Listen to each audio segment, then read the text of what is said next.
Guys আজি আকৌ মাৰ ঘৰত আহিছোঁ। কিয় আহিছোঁ এইটো জনাই আছোঁ ৰ'ব। প্ৰথমতে চাই লওক, এয়া কিবা কিবি প্ৰিপাৰেশ্যন চলি আছে আৰু বৌহঁতে পূৰা লাগি ভাগি দি আছে। প্ৰিপাৰেশ্যন কি হয় ব'লক আপোনালোকক দেখুৱাম। মানে আগতে শুনাই লওক তাৰপিছত ক'ম। চাওঁ কি বুলি কৈছা?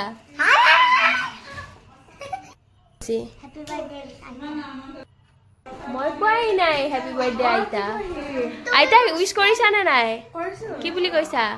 হ্যাপি বাৰ্থডে দাদি আম্মা। হয়, আজি আমাৰ মাৰ জন্মদিন আৰু সেইকাৰণে নাম এভাগ পাতা গৈছে। মানে বায়ে গোটেইখিনি প্লেন কৰিছে।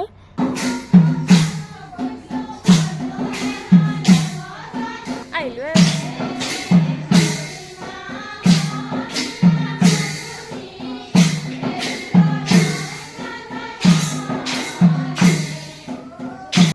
সৰুৰ পৰা আমাৰ বিৰাট ইচ্ছা মা দেউতাৰ বাৰ্থডে পাতা বাৰু যায়েই প্ৰত্যেকবাৰে, কিন্তু এইবাৰ অলপ বিশেষ হ'ল কাৰণ বা আছিলে আৰু বা এইবিলাক প্লেন কৰাত বহুত বেছি ভাল হয়।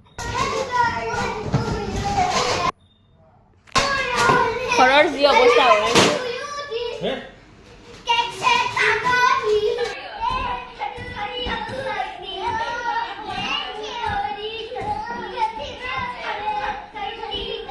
আইতাকৰ বাৰ্থডে পাতি ইহঁতৰ ফূৰ্তি ঠিকনা নাই।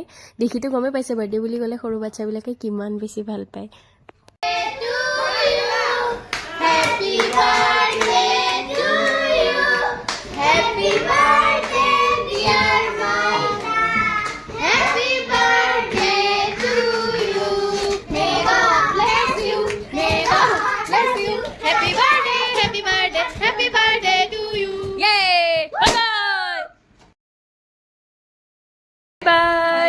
Bye bye, Master.